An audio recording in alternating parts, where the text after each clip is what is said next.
Hello my fellow peeps, and welcome to Furry News. On today's news, Jugo, now on 800 subscribers. ABC News Australia has a feature on furries. A furry whose persona's named is Nagasaki got a lot of backlash due to it having a nuclear aesthetic, and more right here on Furry News.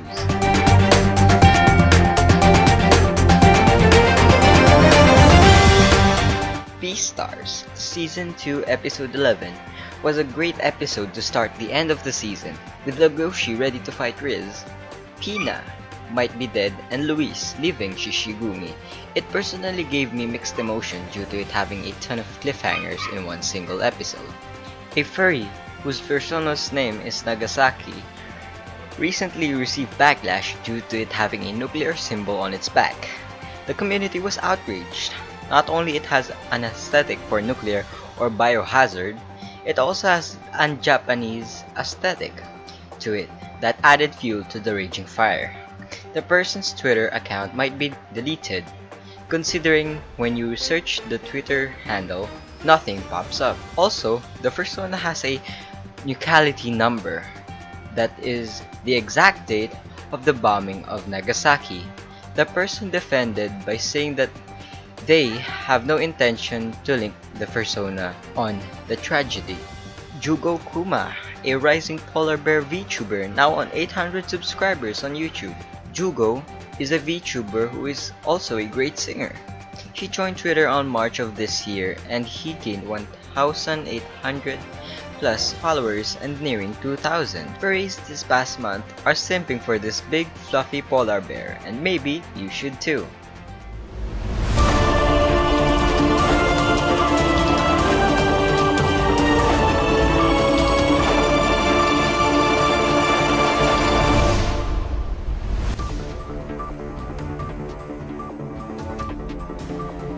My name is Acelus Real P. Ayazaki. L Tiger. Okay. This is where it all started, on November 25, 2020. So, on November 25, Link posted a video about Far Beyond the World. That said video, there was a bit of criticism that was thrown into it, and at that point, wasn't that noticed before. He was one of the people who introduced me to the world of visual novels. It was the reason that I was made to stay on Adastra and what I do now. On November 25, he posted his first playthrough of Far Beyond the World by Kyle Tiger. He criticized some stuff, not too overly major, just some typos or a bit of grammatical errors. Some of us viewers told him that it gets better and pushed him to play more. By that we meant that how things were going to improve on later dates, on how later endings things were going to improve on how the MC and Ranok improve each other's relationships. So somewhere around February of 2021, he made episode 2. On that, he criticized the VN a little bit more, but not in a harsh way, just some things that were wrong for a bit reasons. Kyle Tiger personally messaged Link saying that he did not appreciate what he did in his videos. Ever since then, PL being the petty person that he is, he took that badly. He ranted on his Discord server how Link is a bad person, he's making the reputation of the VN terrible, or we have to ban him from YouTube. Quotation marks. I was present for all of this, mind you. I was on the Discord server from that time, and about when they were talking bad about Link. I did not say anything because I did not want to get in trouble, but I was present on Link's videos. The very next day, Link got a copyright strike from KL and he had a warning. He made a video about how he didn't want to continue Far Beyond the World, and about how the people on the Discord server was talking bad about him, about his problems of health and how he talked and how he made videos. They said that his videos were not good enough or deemed worthy of YouTube content. So KL, being petty as he is, blocked all the followers, let me emphasize, all the followers that followed him and followed Decrolink, and that includes me. Not just in Twitter, mind you, but also on Discord, and apparently I'm blocked on itch.io, the very same platform that Far Beyond the World is being monopolized. Only a few didn't get kicked server, either being a Patreon or being a great support to him. Now, he announced that the Discord was now Patreon only.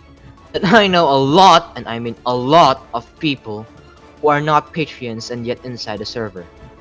I am not disclosing on why I know that.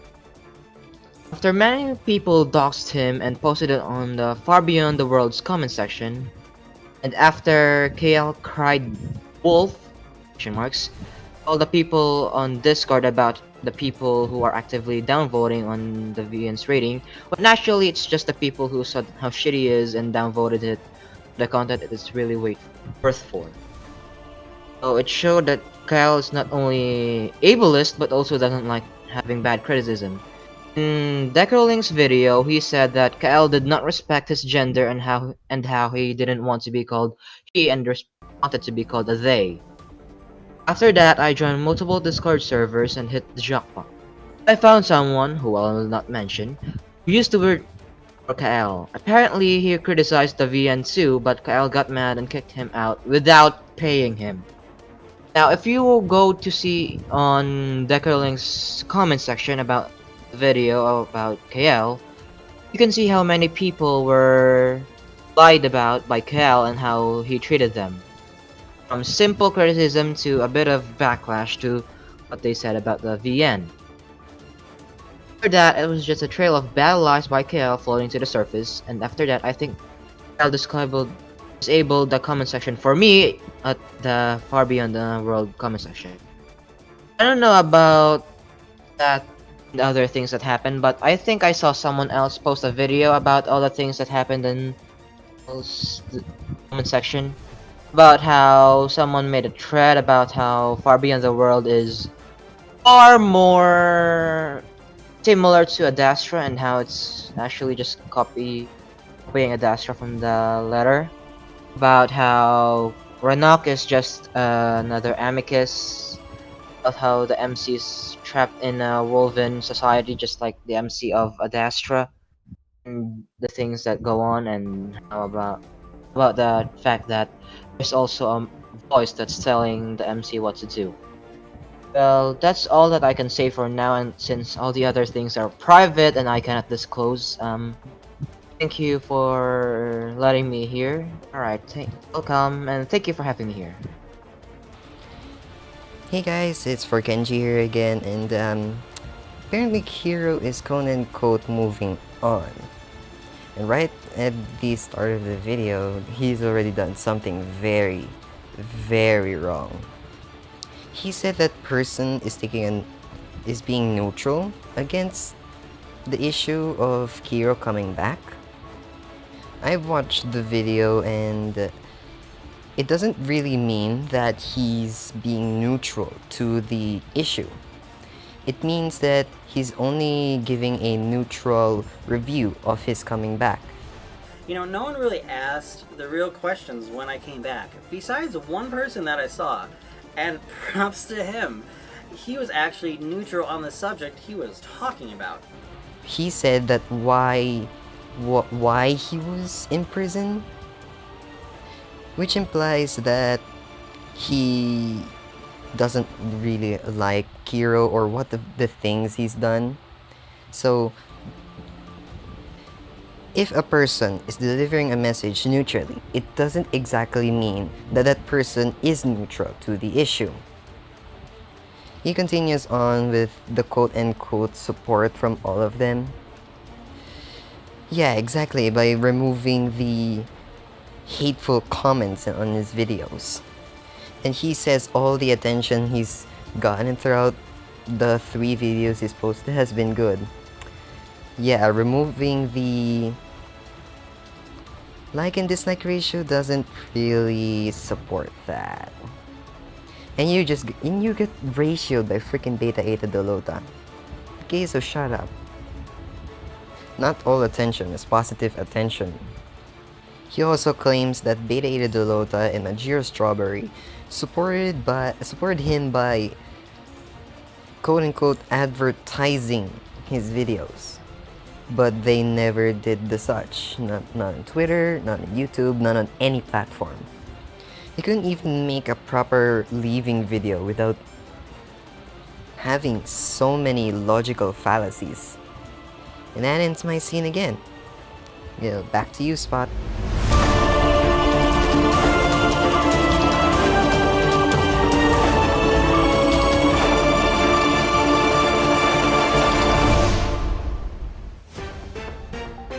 ABC News Australia, shining a good light on furries. An article was made a day ago, which it talks about how the world of furries gives people the confidence to become their true selves. And because of this article, it shines the good light in the furry fandom and what it offers to the public, and not the worst of the fandom. If you want to read the whole article by yourself, the link is down below. A furry YouTuber, CookBoss38, has more than 7,000 subscribers and has 7,000 plus followers on Twitter, and is now working on that Barabon. He said that he'll start weightlifting the moment that he gets decent dumbbells. He added, "For now, I'm still jogging, but once I get dumbbells, I'll start working out." CookBoss advice to the furries out there who want to start working out that you can do it. If a fat ass like me can turn himself into a himbo, then you guys can do it too. Just pace yourself though. That's all for Furry News today. See you again on the next Furry News. It's me, Spot, signing off.